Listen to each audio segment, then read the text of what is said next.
Hi guys, Negosyanteng Tito here, and may nagtanong sa ating comment section kung paano ba mag-record ng RTS, refund, or failed delivery. First step is punta ka sa yung general journal. Ito, yung ating number 1. Then, i-record mo muna yung record mo siya as usual, okay? Pero, ang magiging entry na natin ay, sabihin natin yung refund failed delivery. So, ito sample, i-show natin sa screen sample ng failed delivery na transaction sa Lazada Seller Center. Itong failed delivery transaction natin, i-record na natin siya ngayon. Pagpalagay lang natin na June 28 siya nangyari, ha? So, andito tayo sa General Journal.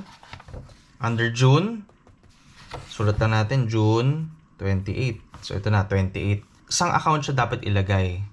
Dahil hindi ko na-cover sa mga unang video yung pag-refund, first time natin magsusulat ng refund dito sa ating general journal at sa lahat ng ating mga books. First step, lagay nga yung date. Account na lalagyan nyo is sales refund. Sales refund. Yan yung name ng account na gagawin natin later. Sales refund. Magkano ang refund? Based dun sa kanina natin pinakita, 8,862. 8,862. Then, credit cash. Okay? Ganun rin. 8,862. Ngayon, paano natin to i-record? Sa ating sa general journal. Paalala pala, kapag refund, i-record mo siya sa lahat. Record mo siya sa general journal, general ledger, cash sales book, pati cash expenses book. Record mo siya sa lahat kapag refund. Okay? Ngayon, narista na natin siya dito sa general journal. Ngayon, itatranslate lang natin sa general ledger. Unahin na natin tong sales refund.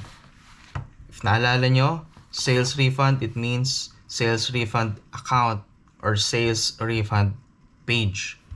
Dahil never pa siya na-discuss sa mga ating previous videos, first time natin gagawin yung sales refund page or sales refund account. So, na-prepare ko na siya dito.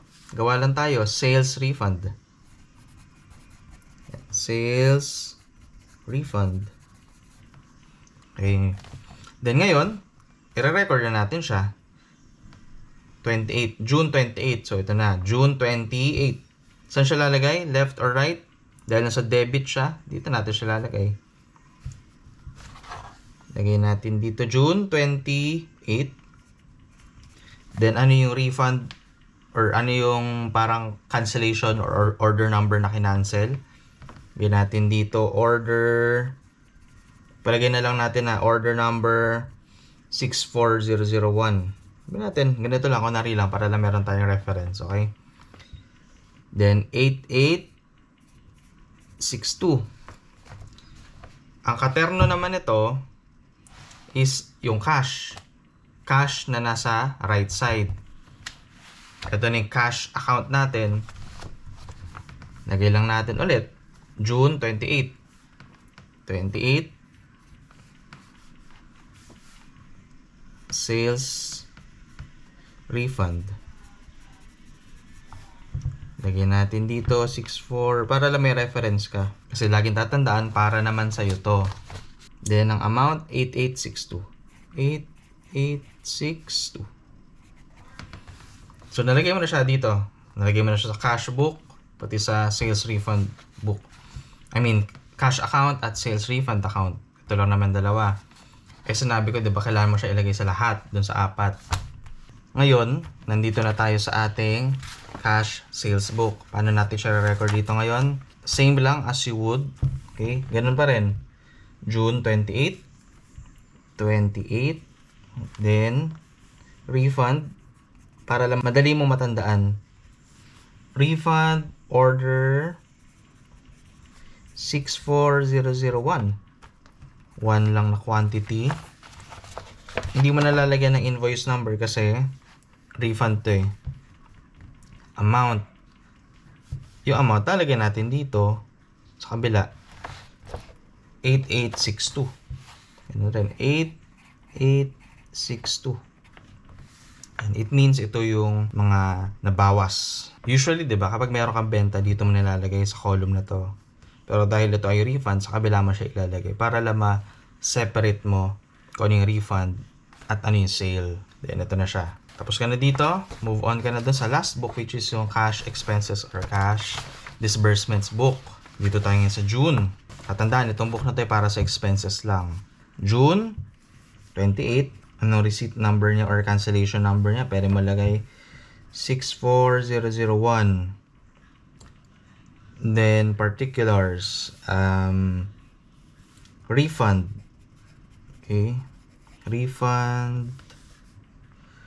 Then, failed. Para lang alam mo na ito yung failed delivery. Itong particulars na to para lang para clear sa'yo kung ano ba to. Ano ba yung refund na to. Kasi pag dumami yan, may hirapan ka na mag-trace. Ano ba yung refund na to? Ano ba yung refund na to? And so on. So, ito ay any identifier for you para madali mong malaman kung ano ba item na refund mo na to. So, pwede mo i-trace back order number 64001. Ano kaya to? Then, ganun na siya. Ngayon, let's proceed. June 28. Ito yung receipt number mo or order number. Alam mo na refund siya at failed. Cash siya. Dahil 8862. 8862. Then, dahil nilagay natin siya sa ating sales refund account or sales refund page, diba? Lalagay tayo dito ng bago. Sales refund. Then, dyan natin siya ino-note. 8862. 8862. Yan na. Na-record na siya sa apat na books.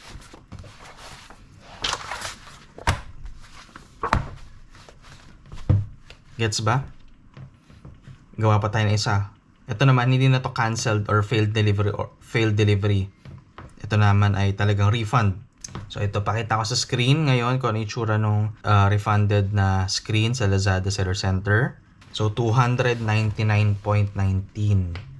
Pagpalagay na natin na June 29 nangyari. Ganun pa rin. Step 1, General Journal. Anong date siya? June 29. Ganun pa rin. Sales. Refund. Then cash. Para hindi ka malito, tandaan mo na lang na ito ay order number 65002. Ito naman yung order 64001. Para lang, 'di ba? Madali mong matandaan. Sales refund ito naman. So yung 299.19. 299.19. Ano pa rin? 299.19. Entry mo na siya dito. General Ledger. Tapin mo lang, cash account. Yan. Cash account at sales and refund account. Ang dalawa, magkatabi. Nagkataon lang magkatabi. Pero hindi sila kailangan magkatabi, ha? Just to be clear. Para lang malaman mo paano mo siya i-entry. Balik ka sa general journal mo. Tapos tinan mo ngayon siya dito. Sales refund. Ito, sales refund nasa debit. So, dito siya. 29. June 29. Kasi 29 dito. June 29. Lagay mo ulit. Order number 65002. Ang amount 299.19. 299.19. Then, yung second mo na entry is under cash account. Ganun rin, 299.19. Pero nasa right side, which is credit. Ganun naman. 29. Sales refund. Lagyan mo lang ng identifier, 65002. Then, 299.19. 299.19. Okay, 2 down. Ito na tayo sa iba. Cash expenses.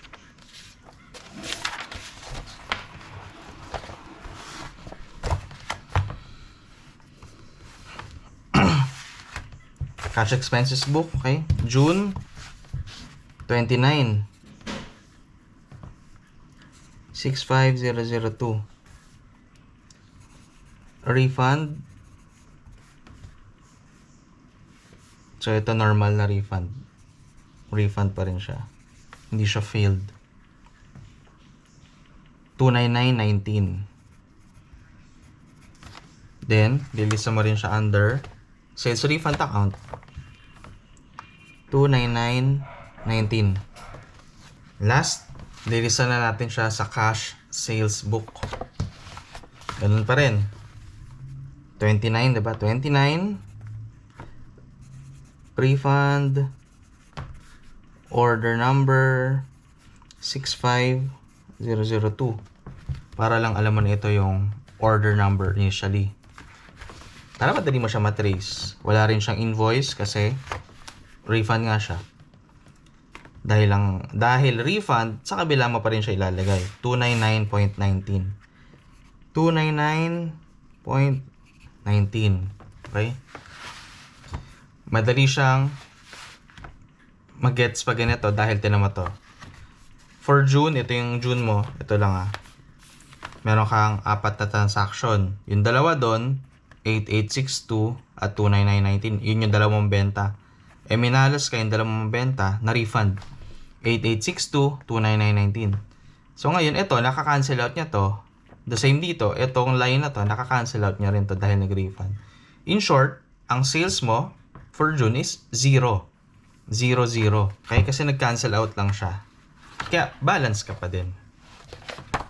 I hope nakatulong. If ever merong unclear na instructions, just let me know sa comment section.